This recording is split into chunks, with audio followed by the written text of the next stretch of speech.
Guys, who is President of India? So guys, President of India is basically head of India. In lame terms, you can say King or Queen of India. All decisions are made under the name of President. And guys, Indian President is called first citizen of India. That is, President of India represents our country and he symbolizes unity and integrity of our nation. Even President is part of Union Executive.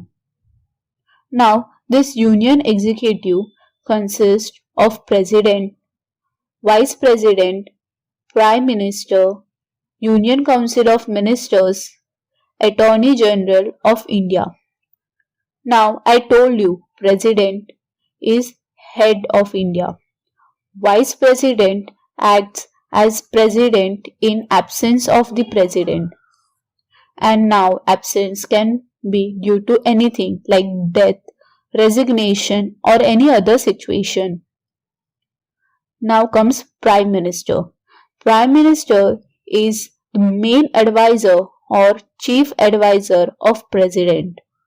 Means whatever important decisions are to be made, President takes advices regarding it from Prime Minister. But guys, you can say President as nominal head. Why? Because the real head of execution of laws is done by Prime Minister and Council of Ministers. Now comes Union Council of Ministers. So, Union Council of Ministers are selected by Prime Minister and appointed by President, and this ministers helps in execution of laws. And last, Attorney General of India. So guys, Attorney General of India is our government's legal advisor. So advices regarding legal matters are taken from Attorney General of India. Guys, since the year Constitution came into existence, 14 full-time presidents have been appointed. So, the first president was elected in the year 1950 and Dr. Rajendra Prasad was the first president of India. And our current president is Ramnath Kovind. So, from Dr. Rajendra Prasad to Ramnath Kovind, including both of them, total 14 presidents have been appointed. So now let's learn about these presidents one by one, and guys, to remember all the names of president in correct order, here's one trick.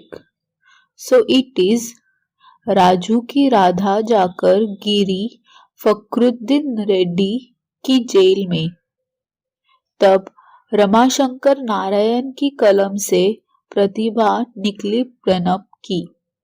It is Raju की राधा जाकर गिरी फखरुद्दीन रेड्डी की jail में, तब रमाशंकर नारायण की कलम से प्रतिभा निकली प्रणब की. Look at this word Raju means Dr. Rajendra Prasad. So guys, his tenure of being president was from 26th January 1950 to 13th of May 1962. His presidency period was the longest and he was even head of Constituent Assembly, and in 1962 he was awarded Bharat Ratna. Now comes Radha. Radha is Dr. Sarvapalli Radhakrishna. So his tenure was from 13th May 1962 to 13th May 1967. Guys, Dr. Sarvapalli was first vice president and later he became president, and he was awarded Bharat Ratna in the year 1954. Then is Jakar, which is for Dr. Zakir Hussain. So his tenure was from 13th of May 1967 to 3 May 1969. He was the first Muslim president, and during his presidency period only he died. So initially I told you that if any problem is faced by president, then vice president becomes president. So at that time VV Giri was vice president, and after death of Dr. Zakir Hussain, immediately VV Giri was appointed as president. Now, as VV Giri was appointed as president, so vice president seat was vacant. So, Supreme Court's Chief Justice Muhammad Hidayatullah was appointed as Vice President. Okay, now Giri. So, Giri is for VV Giri. His tenure was from 24th August 1969 to 24th of August 1974, and even he received Bharat Ratna in 1975. Guys, then it is Fakhruddin, which is Fakhruddin Ali Ahmad. He was second Muslim president of India, and his tenure was 24th August 1974 to 11th Feb 1977, and he was second one to die during his presidency period. As I told you, first one was Dr. Zakir Hussain. So, to fill his vacant space, B.D. Jatti was appointed as president. Okay? Then it is Reddy. Reddy is for Neelam Sanjeev Reddy, and his tenure was from 25th July 1977 to 25th of July 1982. He was even Chief Minister of Andhra Pradesh. Okay, and then it is jail, which is for Ziani Jail Sinha, and his presidency period was from 25th July 1982 to 25th July 1987, and he was first Sikh president of India. Before being president, he was also Chief Minister of Punjab. And then guys, after jail comes Rama, which is for Rama Shankar Venkat Raman. And his presidency time was from 25th July 1987 to 25th July 1992. And even he was vice president from 1984 to 87. Then comes Shankar, which is for Dr. Shankar Dayal Sharma, and his tenure was from 25th July 1992 to 25th July 1997. He was the 9th President of India. After that is Narayan, which is K.R. Narayan. He was first Dalit President, and his tenure was 25th July 1997 to 25th July 2002.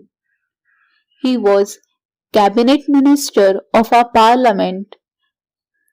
Okay, and then it is Kalam. The next word is Kalam, which is for Dr. APJ Abdul Kalam.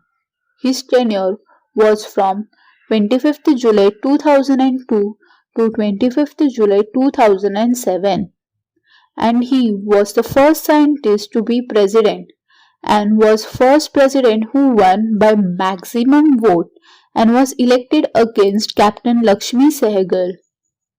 Dr. APJ Abdul Kalam is known as Missile Man.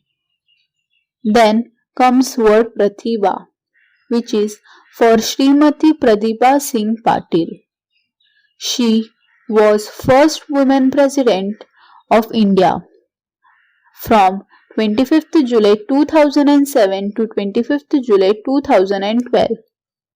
She was also appointed as governor of Rajasthan, and in 1985 she won seat in Rajya Sabha and served as deputy chairman. And guys, the last word is Pranab. Who is Pranab Mukherjee? He served from 25th July 2012 to 25th July 2017.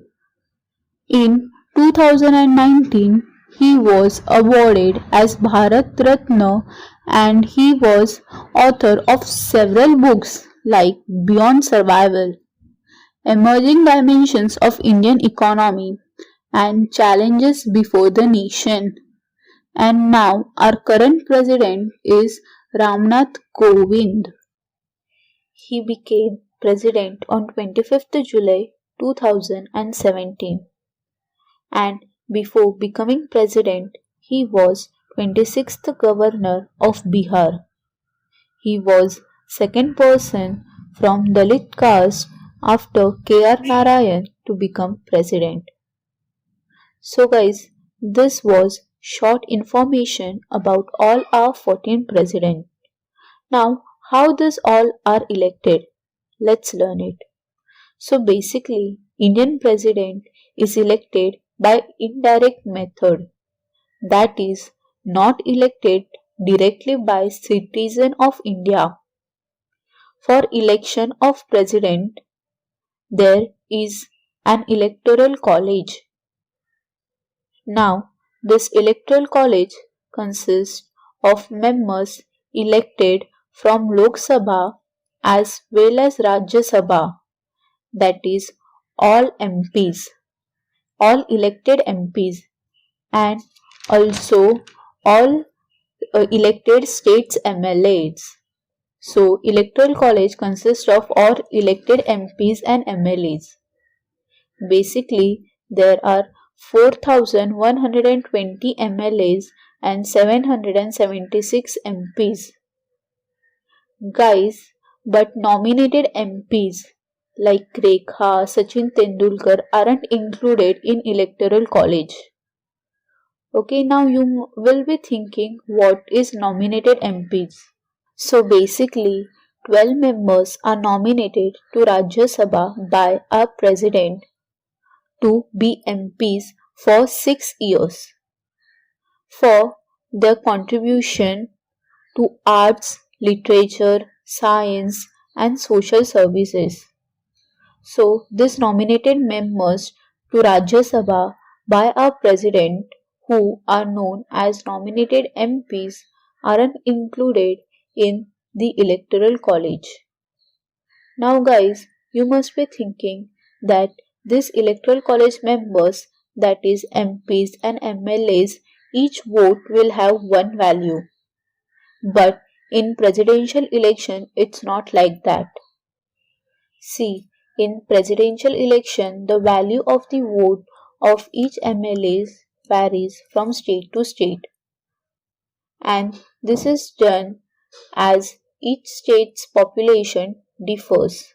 So the value of the vote of each MLA varies. To give weightage to the population, like see, if a state is having large population, then the value of its vote will be more, higher. And if a state is having small population, then the vote value will be lesser for presidential election. So now let's see how this value of each MLA is calculated. So there is one formula, which is total population divided by 1000, and then whatever value comes, that is divided by total number of MLAs in that state. Like for example, take Delhi. If population of Delhi is 40,65,698, this population is divided by 1000, and whatever value you will get, that is 4065.698. You have to divide this value by total number of MLAs in that state. So if it is 70, then divide this value by 70, which will give you 58. So value of vote of each MLA in Delhi is 58. And now multiply it with total number of MLAs in that state to find total value of vote of all MLAs. So 70 into 58 will give you 4060, which is the value of vote of all MLAs of Delhi. Like this, you can find value of all MLA votes from all states and then add all those values to get final total value of all MLA votes. Now, what is value of MP votes? To find value of each MP vote, you just have to take total value which you got from MLA votes and divide it by total number of MPs. This will give you individual MP vote value. And then add all of them to get total value of all MP. Total vote value of all MP. So guys, this is how value of vote is decided. Now for voting, all MLAs will be given pink colored ballot paper and for MPs it will be green to cast their vote. And they will also be given special pens, which is the only instrument they can use to record votes. Now the ballot paper will have name of candidates who are nominated for election, and electors, that is MPs and MLAs, will mark their preferences for each candidate, like see, if A, B, C, D are the four candidates for presidential election, then marking one for the candidate whom they most prefer, marking two for their second preference, and so on. And even if they don't have to mark all their preference, they can only mark their first preference. After this, the ballot papers are collected state-wise. Like ballot papers of Delhi will be piled up differently with ballot papers of Maharashtra and then allotted to each candidate's tray. For example, MLA of Maharashtra marks say A from ABCD candidate as his first preference. Then that MLA's ballot paper will go to candidate A's tray. And for MP's ballot papers also same procedure is followed. And then votes are calculated, and if a candidate gets 50% of votes plus 1, then we get a winner. But if no one gets it, then candidate with lowest value of vote is dropped out, and remaining ballot papers are recalculated based on second preference till a candidate gets 50% of votes plus 1. This is how India will get its president, and it happens